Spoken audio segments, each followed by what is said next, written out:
Please subscribe करिए FR online TV को और प्लीज़ इसको शेयर करिए, लाइक करिए और कमेंट डाउन करिए और अंतिम में press the bell icon. Thank you. धन्यवाद छ कार्यक्रम सञ्चालिकाज्यू।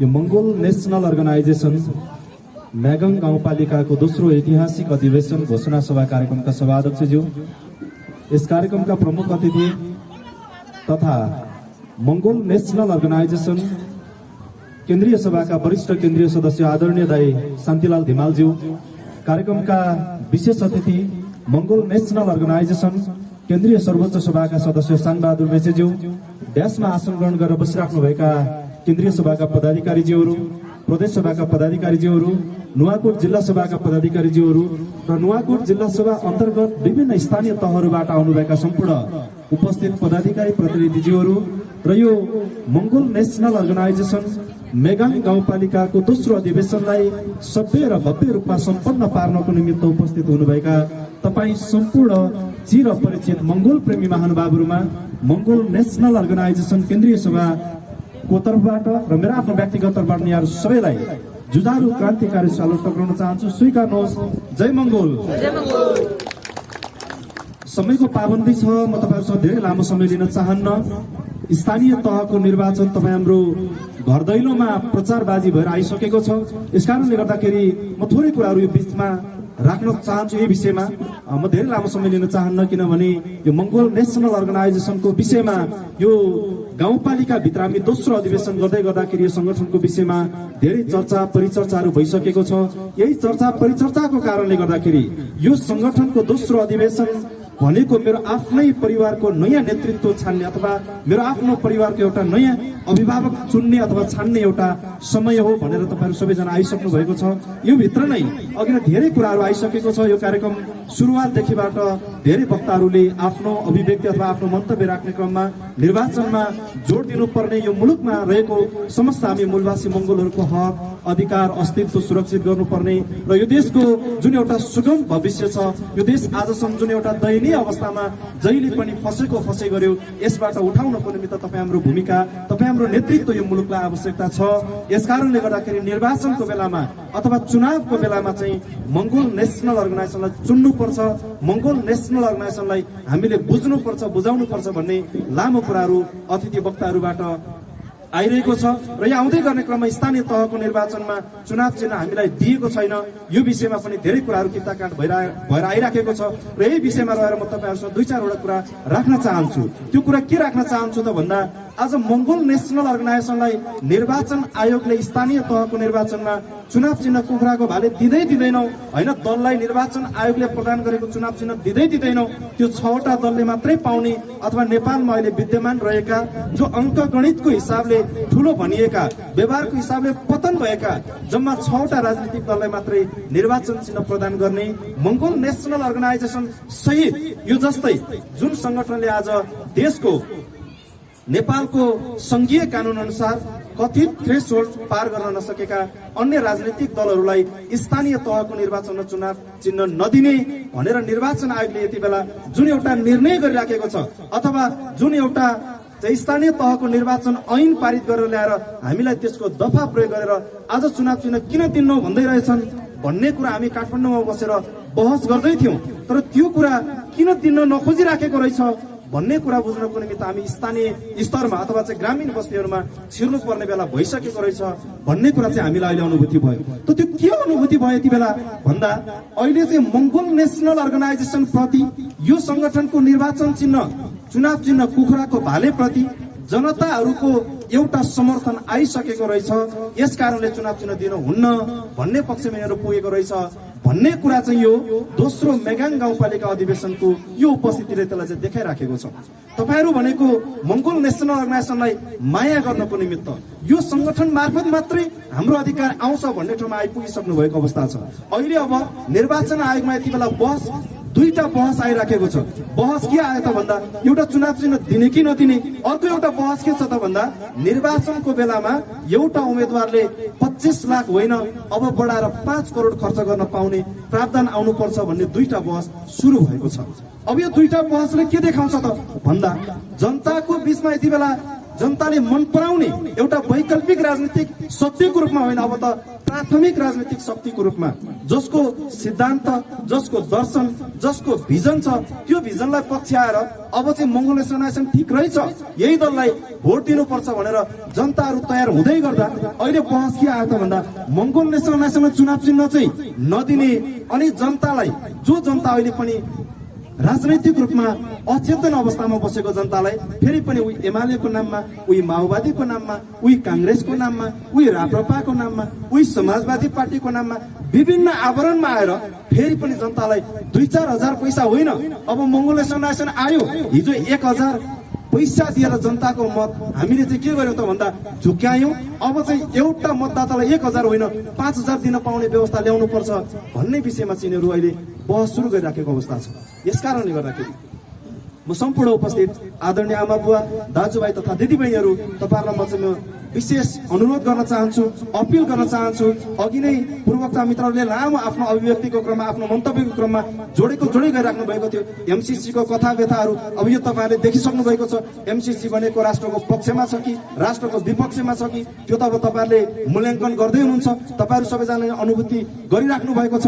त यो जुन एउटा देशमा एमसीसी को नाममा जुन एउटा सम्झौताको बीचमा एउटा बहस छेडछाड भएर सक्यो, यति बेला हामी सबैजनाले अनुभूति गर्यौं नि यो एमसीसी को विषयमा। यो एमसीसी रोक्नुपर्छ भनेर जनताहरूले टाउको फुटाएर प्रहरीको डन्डी भेट्छ, फेरि जनताहरूको जो आन्दोलित जनताहरू थियो जनताको तर्फबाट ढुङ्गा भेट्छ प्रहरीले। यो दोहोरो झम्बारको बीचमा, दोहोरो आन्दोलनको बीचमा मान्छेहरू एक अर्कामा टाउको ठोकाठोक फुटाफुट गर्दा पनि एमसीसी रोकिएन। त्यो एमसीसी पास गर्ने कि फेल गर्ने भन्ने अधिकार कोसँग रहेछ भन्दा नेपाली जनतासँग त रहेछ नि त। यति बेला त्यो कोसँग रहेछ भन्दा अहिलेको देशको संघीय संसद बनेर बसेका 275 जना व्यक्तिको हातमा रहेछ त्यो कुरा। त्यो तपाई हाम्रो हातमा छैन अहिले। त्यो 275 जना सांसदको हातमा त्यो कुरा रहेछ।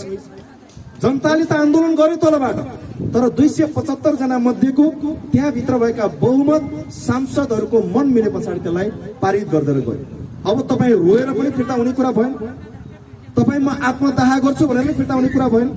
त यस बेला अब हामीले बुद्धि पुर्याउनु पर्यो। यस्तो राष्ट्रघाती कुराहरू, जुन कुराले देशको अस्मिता लुटिन्छ, जुन कुराले देशको जनताहरूको स्वतन्त्रता कुण्ठित हुन्छ, त्यो कुरा पास गर्ने कि फेल गराउने भनेर आधिकारिक मत दिने ठाउँमा पुर्याउने 275 जना जो सांसद छ त्यो ठाउँमा पुर्याउने त चुनावकै बेलामा हो, अरू बेलामा त चुनेर पठाएको त होइन। यो 275 जना हिजोको जस्तो राजाको छोरा जन्मेर पावरफुल भएको त होइन। अहिले त जनताको मत पेटिकाको गर्भबाट जन्मेर गएका हुन् यिनीहरू। अब हामीले बुद्धि कहाँ पुर्याउनु पर्यो त भन्दा यही निर्वाचनको बेलामा बुद्धि पुर्याउनु पर्यो। अब यति बेला हामीलाई झुक्क्याउन होला एमालेको नाममा, माओवादीको नाममा, काङ्ग्रेसको नाममा। एमाले माओवादी काङ्ग्रेसको नाममा अब तपाईको आफन्तै पर्ने तपाईकै काका बुवालाई चाहिँ यसपालि चुनाव चिन्ह अथवा हामी टिकट दिँदैछौँ, तपाईको आफ्नै काकालाई जिताएर पठाउनुहोस् भनेर हाम्रै अनुहारको मान्छे पठाउला, तपाईको मामालाई जिताएर पठाउनुहोस् भनेर पनि हाम्रै मान्छे पठाउला। होइन, यो चाहिँ नुवाकोट जिल्लाको मेगाङ गाउँपालिका भनेको त तामाङहरूको अलिक बढी बसोबास भएको ठाउँ रहेछ। त्यसकारणले यो पालिकाको प्रमुख त तामाङ बनाउनु पर्छ भनेर फेरि एमाले माओवादी काङ्ग्रेसबाट तामाङको नाममा हाम्रो मान्छे पठाउला। अब हामीले बुझ्नुपर्छ, अब यो देशको नेतृत्व चलाउनको निमित्त यो घरको अभिभावक चुन्ने बेला होइन निर्वाचन भनेको। निर्वाचन भनेको समाजको, यो पालिकाको, स्थानीय तहको, प्रदेश सरकारको, केन्द्र सरकारको नेतृत्व चुन्ने बेला हो। यस्तो नेतृत्वमा हामीले ख्यालखट्टा नगरिकन यस्तो चुनावको बेलामा चुन्ने अभिभावक भनेको मामा काका र तामाङ जिताउनु होइन। अब मङ्गोल नेसनल अर्गनाइजेसन जिताउन हामी अगाडि बढ्यौँ भने हाम्रो अधिकार स्थापित हुन्छ, होइन भनेदेखि फेरि पनि हामीलाई षड्यन्त्र गर्छ, फेरि त्यही ठाउँमा हाल्छ। यसकारणले गर्दाखेरि म तपाईँ सम्पूर्ण उपस्थित आदरणीय आमा बुवा, दाजुभाइ तथा दिदीबहिनीहरू, तपाईँहरूलाई म अपिल गर्न चाहन्छु, यो मङ्गोल नेसनल अर्गनाइजेसनको फाउन्डर प्रेसिडेन्ट डाक्टर गोपाल गुरुङज्यूले अगाडि सार्नुभएको जुन दर्शन छ, यही एउटा दर्शन मात्रै हो जुन दर्शनले हामी नेपालको समस्त मूलवासी मङ्गोलहरू सहित यो देशमा बाँचेका, यो देशमा बसेका, यो देशमा हुर्केका समग्र जनताहरूको अधिकारको निमित्त लड्ने दल, मानव अधिकारको निमित्त आफ्नो आवाज उठाउने दल भनेको केवल मङ्गोल नेसनल अर्गनाइजेसन मात्रै हो। यही कुरा बुझेको कारणले गर्दा गोपाल गुरुङलाई हिजो निर्वाचन आयोगले 18 वर्षसम्म त यो दललाई दर्ता नै दिएन। निर्वाचन आयोगले दर्ता किन दिएन त हामीलाई भन्दाखेरि अहिले आएर बुझ्यौँ नि त हामीले किन दिएनछन् हामीलाई दर्ता भन्दा निर्वाचनको बेलामा भोट जितेर सांसद बन्यो भने त त्यही सांसदको हातमा अधिकार हुन्छ कुन कुरा ल्याउने कुन कुरा फ्याल्ने। अब हामीले आन्दोलन गरेर केही पनि हुँदैन बीचमा। चुनावको बेलामा बुद्धि पुर्याइयो भने चुनावको बेलामा आफ्नो विवेकपूर्ण मत सही ठाउँमा हालियो भने सबै कुरा सही हुन्छ, राम्रै हुँदै जान्छ। गलत ठाउँमा हाल्यो भने सबै कुरा गलत हुँदै जान्छ। आफूलाई जति बेला पीडा हुन्छ दुःख हुन्छ त्यो बेला मात्रै आवाज उठाएर केही पनि त्यसले चाहिँ के गर्दैन त भन्दा आफ्नो उपलब्धि हासिल गर्न सकिँदैन। यसकारणले गर्दाखेरि गोपाल गुरुङ निर्वाचन आयोगमा यो दल दर्ता गरेर नेपालको समग्र जनताहरूको अधिकार ल्याउनु पर्छ भनेर गोपाल गुरुङ निर्वाचन आयोगमा जाँदा त्यति बेला आयोगका कर्मचारीहरूले के सम्म भने भन्दा तपाईको मंगोल नेशनल अर्गनाइजेसन यो संसारमा अथवा यो आकाशमा घाम र जुन छौन्जेलसम्म तपाईको मंगोल सेनासनले दर्ता पाउँदैन भनेर भन्दैन त बाहुन्छ। त्यो निर्वाचन आयोगको कर्मचारीले गोपाल गुरुङलाई हिजो त्यस्तो भनेको अवस्था थियो। तर गोपाल गुरुङ निरन्तर लागिराख्नु भयो। निर्वाचन आयोगले दल दर्ता नदिए पनि यो देशको जनताको अधिकार ल्याउने भनेको निर्वाचनको बेलामा जनताले चुनेको प्रतिनिधि मार्फत जनतालाई चाहेको जस्तो व्यवस्था ल्याउनु पर्छ। म यो बाटोबाट विचलित हुँदिन भनेर गोपाल गुरुङ निरन्तर निर्वाचन लड्दै आउनुभयो।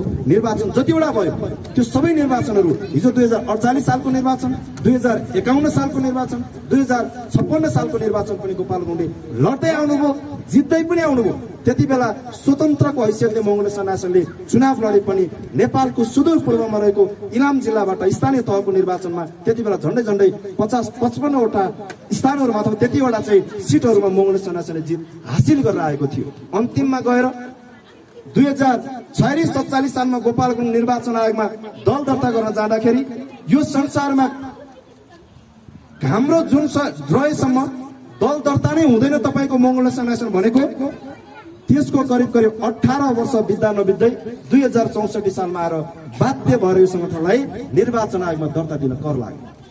अब अहिले हेरौँ हामी पङ्गु यति बेला को भयो त भन्दा आज हिजो हामीलाई चाहिँ जनताको बीचबाट एउटा अपहरित व्यक्तिको रूपमा चाहिँ चित्रित गरेर जनताको बीचमा कहिले पनि जान नसक्ने अवस्था बनाउन खोजेको अन्तिममा गएर निर्वाचन आयोग आफै नै के भयो त भन्दा लज्जित हुनुपर्ने अवस्था आयो। क्या संसारबाट चाहिँ घाम र जुनको कुरा गरेको आज संसारमा घाम र जुन पनि जीवित छ, मंगोल सेनासन निर्वाचन आयोगमा पनि दर्ता छ।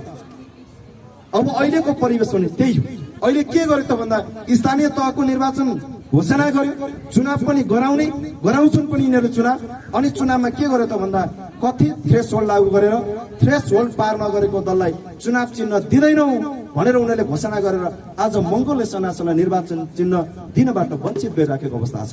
यसकारणले गर्दाखेरि म सम्पूर्ण उपस्थित आदरणीय आमा बुवा दाजुभाइ तथा दिदीबहिनीहरू म तपाईहरु सबैलाई अपिल गरिराखेको छु, बताइराखेको छु। आज देशमा रहेका शासकहरूले के हेरिराखेका छन् त भन्दा मंगोल नेशनल अर्गनाइजेसनको संगठन विस्तार, यो संगठनप्रति जनताहरूको आकर्षण र यो संगठनलाई अगाडि बढाउनको निमित्त स्थानीय तहमा तयार हुँदै गरेको मंगोल नेशनल अर्गनाइजेसनको नयाँ नेतृत्वहरू देखेर चाहिँ यो देशको अहिलेको शासकहरू काँपिरहेको अवस्था छ। यसकारणले गर्दाखेरि तपाईँ सम्पूर्ण मूलवासी मंगोलहरूको एउटा विवेकपूर्ण मत निर्वाचनको बेलामा हामीले नझुक्किकन नबिच्किकन त्यहाँ अलिकति पनि अविचलित भएर मंगोल नेशनल अर्गनाइजेसनलाई समय सधैँ तपाईँ हामीले चिन्न सक्यौं र बुझ्न सक्यौं भने यो मुलुकको परिवर्तन र तपाईँ हाम्रो भाग्य र भविष्य आउने सन्ततिहरूको उज्जवल र सुनिश्चित भविष्य यही मुलुकमा स्थापित हुन्छ भन्ने कुरा म यहाँको बीचमा राख्न चाहन्छु। र आज समयको पाबन्दी छ। मेगाङ गाउँपालिकाको दोस्रो अधिवेशन सम्पन्न हुँदै गर्दा यो पालिकाको दोस्रो एउटा पाइला अघि नै कुरा आइसकेको छ। पहिलो अधिवेशन सम्पन्न भएर आएको नेतृत्वले गर्नुपर्ने सम्पूर्ण काम पूरा नभए तापनि एउटा अग्रसरता लिएको छ र अब यो दोस्रो कार्यकालबाट सुरुवात भएको जुन एउटा अर्को अभियान छ अथवा जुन एउटा अर्को पाइला छ, यो पाइलाले पक्कै पनि मेगाङ गाउँपालिकालाई मंगोल नेशनल अर्गनाइजेसनको फाउन्डर प्रेसिडेन्ट महामानव डाक्टर गोपाल गुरुङज्यूले कोरिदिनु भएको जुन एउटा बाटो छ, जुन एउटा चाहिँ युगान्तकारी बाटोको चाहिँ एउटा उहाँले उपलब्धि हासिल गर्नको निमित्त तय गरिदिनु भएको गन्तव्य छ, त्यो ठाउँसम्म पुर्याउनको निमित्त यो दोस्रो अधिवेशनबाट निर्वाचित भएर आएको जो सम्पूर्ण निर्वाचित पदाधिकारीहरू हुनुहुन्छ उहाँहरूको टिमले यसलाई पुर्याउन सक्षम हुनुहुनेछ भन्ने कुरा राख्दै समयको पाबन्दीलाई मध्यनजर गर्दै विशेष गरी आज हामी अघि नै कुरा आइसकेको छ मंगोल नेशनल अर्गनाइजेसनका फाउन्डर प्रेसिडेन्ट महामानव डाक्टर गोपाल गुरुङ, जसले यो मुलुक बनाउनको निमित्त, जसले संसारको मानवहरूको निमित्त, मानव अधिकारको निमित्त आवाज उठाउनको निमित्त उहाँले चाहिँ जीवनभर अनेकौं भुक्तमान सहनु भएको थियो। त्यस्तो महान व्यक्तिलाई आफ्नो जीवन रहँदाखेरि नै सहयोग गर्दै आउनुभएका संगठनका वर्तमान वरिष्ठ केन्द्रीय सदस्यज्यू आदरणीय शान्तिलाल धिमालज्यू पनि हुनुहुन्छ, विशेष अतिथि शानबहादुर मेचेज्यू पनि हुनुहुन्छ। उहाँहरूको विशेष सम्बोधन तपाईँहरूको बिचमा रहनेछ। यस कारणले गर्दाखेरि म तपाईँहरूको बिचमा धेरै कुराहरू नलम्ब्याइकन यो दोस्रो मेगाङ गाउँपालिका अधिवेशनबाट निर्वाचित भएर आएको जुन एउटा नयाँ निर्वाचित सभा छ, जुन एउटा टिम छ, यो टिमले पक्कै पनि आगामी दिनमा यो देश परिवर्तन गर्नको निमित्त, यो देशको हामी समस्त मूलवासी मंगलहरूको आउने सन्ततिहरूको सुनिश्चित भविष्यको निमित्त, यो मुलुक हाँक्नको निमित्त एउटा नयाँ नेतृत्वले गरेको अग्रणी कदमहरू अथवा अग्रणी कामहरू चाहिँ रचनात्मक काम गरेर अगाडि बढिराखेको देख्न पाऊँ, सुन्न पाऊँ भन्ने कुरा यहाँको बिचमा राख्दै फेरि पनि अन्तिममा एकचोटि हिजोको बन्द सत्रबाट निर्वाचित भएर आएको सम्पूर्ण यो मेगाङ गाउँपालिकाको यो नयाँ टिम जो छ, यो टिमलाई चाहिँ अग्रिम कार्य सफलताको शुभकामना व्यक्त गर्दै आगामी दिनमा तपाईँहरूसँग फेरि भेट्ने बाचा सहित अहिलेको निमित्त म तपाईँहरूबाट बिदा हुन चाहन्छु। हस्त, जय मङ्गोल।